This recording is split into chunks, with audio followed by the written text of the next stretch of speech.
कृपया करके मुझे जाने दें। उसके बार बार आग्रह करने पर द्वारपालों ने उसे महल के अंदर जाने दिया। औरत राजा के पास गई और कहा, मैं अपने बेटे के लिए आपकी पुत्री का हाथ मांगने आई हूँ, और मैं ये भी पहले ही सुनिश्चित कर देती हूँ कि मेरा बेटा एक सांप है महाराज। ये सुनते ही राजा क्रोधित हो उठा। फिर सैनिकों ने औरत को घसीटते हुए ले जाकर महल से बाहर फेंक दिया। फिर वह दर्द के मारे कराहने लगी क्योंकि उसका एक हाथ टूट गया था। अब वो खुद को संभालते हुए किसी तरह घर लौटी और सांप बेटे को महल में हुई घटना के बारे में बताया। फिर उसने कहा, माँ तुम अपने हाथ की चिंता मत करो। तभी उसने मणि प्रकट की और बोला, मेरी माँ का हाथ अभी ठीक हो जाए। इतना कहते ही औरत का टूटा हुआ हाथ बिल्कुल पहले जैसा ठीक हो गया। सांप ने अगले दिन भी औरत को महल भेजा। इस बार भी राजा के सिपाही उसे महल से बाहर फेंक देते हैं। वो फिर एक बार जलील होकर और शरीर पर चोट लिए वापस घर लौट जाती है। इस बार भी सांप बेटे ने उसे ठीक कर दिया और एक बार फिर से औरत को महल जाकर राजा से शादी की बात करने के लिए कहा। वो घबरा गई और बोली, बेटे मैं बार बार जलील होने नहीं जा सकती, और साथ ही मार पड़ती है सो अलग। माँ बस ये आखिरी बार आप चले जाइए, इसके बाद मैं दोबारा नहीं बोलूंगा जाने को। औरत फिर से एक बार राजा से कहती है, महाराज यहाँ आना मेरी मजबूरी है, बस आखिरी बार मैं आपसे पूछ रही हूँ, क्या राजकुमारी की शादी मेरे सांप बेटे से कराएंगे? फिर राजा ने कुछ देर विचार किया और मुस्कुराते हुए बोला, अगर राजकुमारी को ले जाना है तो अपने बेटे से कह देना, आज से ठीक 2 दिन बाद तुम्हारी झोपड़ी की जगह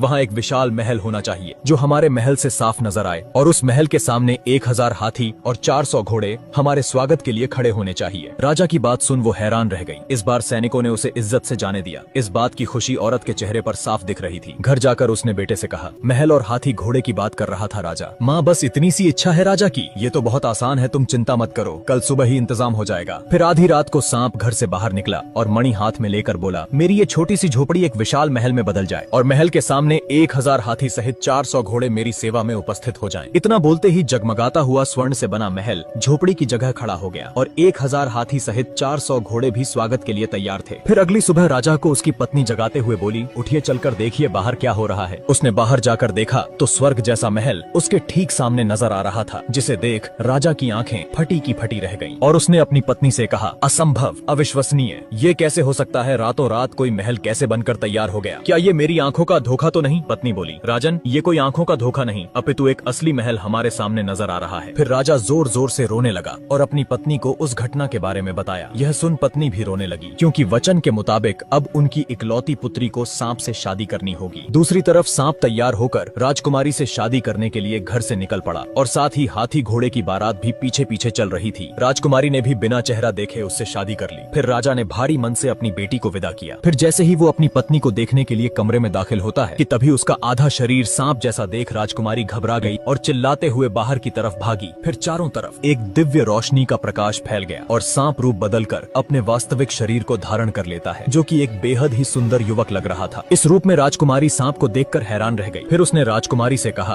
अभी जो हुआ इस घटना को तुम्हें गुप्त रखना है, ये किसी को मत बताना कि रात को मैं मनुष्य का रूप धारण कर सकता हूँ। फिर राजकुमारी ने इसका कारण पूछा। मुझे श्राप मिला है और उसके मुताबिक मेरी पत्नी ने अगर किसी को मेरी सच्चाई बता दी तो मुझे किसी अज्ञात जगह पर कैद कर दिया जाएगा और मैं इस संसार से हमेशा के लिए गायब हो जाऊंगा। राजकुमारी सहमति जताते हुए कहती है, ठीक है, मैं ये बात किसी को नहीं कहूंगी, मगर मैं तुम्हें किस नाम से पुकारूं? देव, देव नाम है मेरा, तुम मुझे इसी नाम से बुलाना। इधर राजा को अपनी बेटी की चिंता हो रही थी तो उसने एक सैनिक से कहा, जाओ और बिना किसी की नजर में आए मेरी बेटी का पता लगाओ, वो ठीक है या नहीं, कहीं उस सांप ने मेरी फूलों सी नाजुक बेटी को कोई नुकसान तो नहीं पहुंचाया। फिर अगले दिन सैनिक सांप के महल में चुपचाप घुस जाता है और जब उसने छुप कर देखा तो राजकुमारी उसे ठीक हालत में नजर आई। फिर वो महल जाकर राजा और रानी से कहता है, राजन आप चिंता न करें, राजकुमारी वहाँ बिल्कुल ठीक है। राजा को तनिक भी उम्मीद नहीं थी कि ये सुनने को मिलेगा और वो अभी भी संतुष्ट नहीं था। अब 2 दिन बाद राजा ने एक पत्र लिखा जिसमें वो अपने सांप दामाद और बेटी को भोज के लिए आमंत्रित करता है। जब राजकुमारी अपने पति के साथ मायके आती है तब माँ ने इशारों में कहा, मेरी बच्ची, हमने बहुत गलत किया है तुम्हारे साथ, तुम्हें कितना दुख झेलना पड़ रहा है हमारी वजह से। माँ ये आप क्या कह रही हैं? मैं अपने पति के साथ बहुत खुश हूँ, बल्कि ये तो मेरा सौभाग्य है कि मुझे ऐसा जीवन साथी मिला। अब 1 महीना बीत गया और नगर में एक व्यापारी के घर शादी थी। उसने राजा और राजकुमारी को समारोह में आमंत्रित किया तो सांप ने कहा, मेरी प्यारी पत्नी तुम पहले जाओ, मैं सूरज ढलते ही इंसानी रूप में वहाँ आ जाऊंगा, मैं तुम्हें फिर से याद दिला दूं। ये बात किसी से कहना नहीं कि मैं दिन में सांप और रात में एक मनुष्य का रूप ले सकता हूँ, इस बात का ध्यान रहे, नहीं तो तुम्हें पता है कि इसका अंजाम क्या होगा मेरे साथ। पति के कहे अनुसार राजकुमारी उस भव्य समारोह में अकेले ही चली जाती है। अब सूरज ढलते ही सांप ने अपना रूप बदला और वह भी निकल पड़ा। फिर जैसे ही वो समारोह में पहुंचता है उसके चेहरे का तेज देखकर लोगों की आंखें खुली की खुली रह गईं। सबके मन में बस एक ही विचार चल रहा था कि इतना सुंदर युवक आखिर कौन है। इधर राजकुमारी बैठी अपने पति को देख रही थी कि तभी उसकी माँ वहाँ आकर बोली, बेटी तुमने देखा ना कितना सुंदर युवक है। सबकी निगाहें बस उसी पर टिकी हैं। काश दामाद जी सांप ना होकर ऐसा ही कोई सुंदर युवक होते। माँ की बात उसे कांटे की तरह चुभी और क्रोधित होकर राजकुमारी बोली, माँ आप मेरे पति को ताना मारना बंद कीजिए और जिस सुंदर युवक को आप देख रही हैं वह कोई और नहीं बल्कि मेरे पति है और उनका नाम देव है। उसके इतना बोलते ही देव वहाँ से अदृश्य हो गया जैसे वह कभी था ही नहीं। ये देख राजकुमारी घबराकर अपने सांप पति को तलाशने लगती है मगर उसे वो कहीं नजर नहीं आता। पति के ना मिलने पर अब वो जोर जोर से रोने लगी। ये देख माँ ने कहा,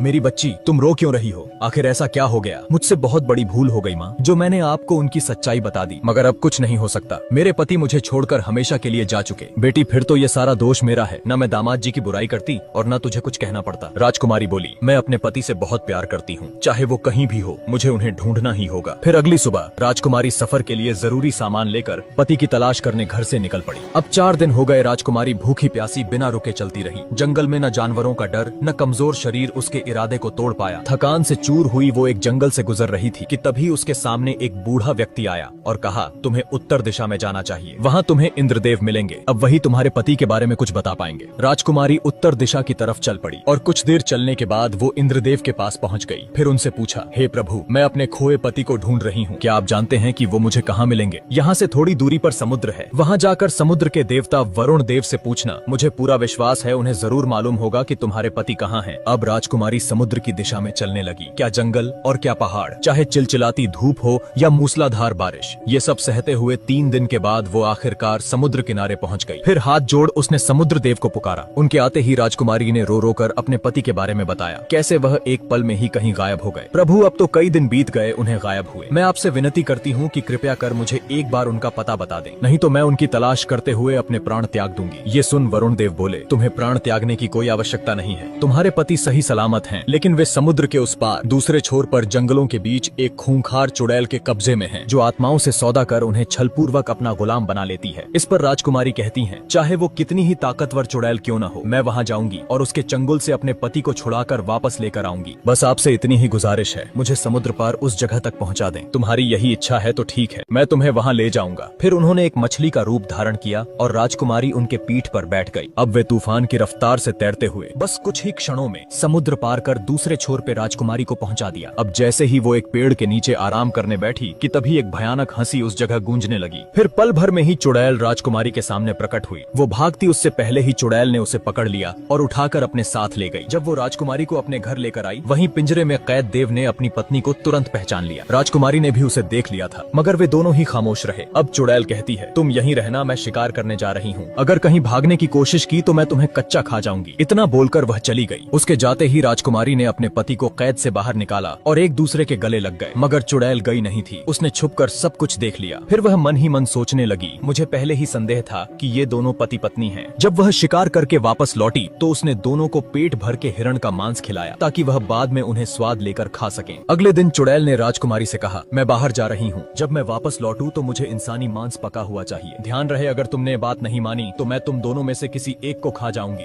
ये सुन बेचारी घबरा गई। अब वो सोच में पड़ गई कि इंसानी मांस कहाँ से लाया जाए। पत्नी को चिंता में देख देव ने पूछा, तुम इतनी परेशान क्यों हो? चुड़ैल ने मुझे इंसानी मांस पकाने का आदेश दिया है, अगर ऐसा नहीं किया तो वह हम दोनों में से किसी एक को खा जाएगी। देव ने कहा, तुम चिंता मत करो, मैं गोश्त का इंतजाम करता हूँ। अब वो जंगल गया और एक बारहसिंघे का शिकार कर उसे घर ले आया और उसे कई टुकड़ों में काटकर देव ने मांस में अपने खून की कुछ बूंदें मिलाकर उसे अच्छे से पका दिया। शाम को चुड़ैल जब घर आई तो उसने कहा, क्या तुमने मेरे खाने का बंदोबस्त किया? राजकुमारी बोली, हाँ, जैसा तुमने कहा था मैंने अपना काम पूरा किया। जब उसने मांस चखा तो सोचने लगी, ये कमजोर सी दिखने वाली लड़की आखिर इंसानी मांस कहाँ से लेकर आई? मुझे लगता है इसके पति ने ही कुछ किया होगा। अगले दिन चुड़ैल ने फिर से कहा, मैं जा रही हूँ और जब मैं वापस लौटूं तो एक बर्तन इंसानी खून से भरा हुआ चाहिए। अब उसने अपनी एक उंगली काटी, ये सोचकर कि वो अपने खून से बर्तन को भर देगी। जब उसका पति वहाँ आया तो पत्नी का हाथ खून में सना हुआ देख वो बोला, तुम्हारे हाथ में चोट कैसे लगी? देखो कितना खून बह रहा है। तब राजकुमारी ने रोते हुए कहा, चुड़ैल ने खून से भरा एक बर्तन मांगा है और चेतावनी दी है कि अगर मैंने ऐसा नहीं किया तो अंजाम अच्छा नहीं होगा। तुम कितनी नादान हो जो अपने खून से बर्तन भरने चली। अगर तुमने अपने शरीर का एक एक बूंद खून भी निकाल लिया तब भी ये बर्तन नहीं भरेगा। तुम जाओ अपने हाथ का खून रोको और ये काम मुझ पर छोड़ दो। फिर वो जंगल गया और एक जंगली सुअर का शिकार कर उसे घर ले आया और सुअर के टुकड़े कर उसके खून से बर्तन को पूरा भर दिया। चुड़ैल जब वापस घर लौटी तो उसने कहा, क्या तुमने वो काम किया जो मैंने कहा था? राजकुमारी बोली, हाँ, बर्तन भरा हुआ रखा है। जब चुड़ैल ने खून चखा तो उसे बिल्कुल भी शक नहीं हुआ कि वो किसी जानवर का खून है। उसने सोचा, लड़की इतना खून कहाँ से चले आई। जरूर ये काम भी उसके पति का ही होगा। मैं उसे अब छोड़ूंगी नहीं। अब चुड़ैल को एक बहाना चाहिए था वीर को खाने का। फिर वह राजकुमारी से बोली, मैं बाहर जा रही हूँ, जो आदमी वहाँ कैद है मेरे वापस लौटने से पहले तुम उसे मार देना। अब ये बात उसने अपने पति वीर को बताई। वीर ने कहा, तुम घबराओ मत, आज इस चुड़ैल को मैं खत्म कर दूंगा। अब वो अपना रूप बदलकर एक बूढ़ा इंसान बन गया और एक कुल्हाड़ी लेकर जंगल में लकड़ी काटने निकल पड़ा। इधर चुड़ैल जंगल में शिकार तलाश रही थी। तभी उसने महसूस किया कि कोई इंसान आसपास ही है और उसकी गंध का पीछा करते हुए वह बूढ़े वीर तक आ पहुंची और उसके पास जाकर बोली,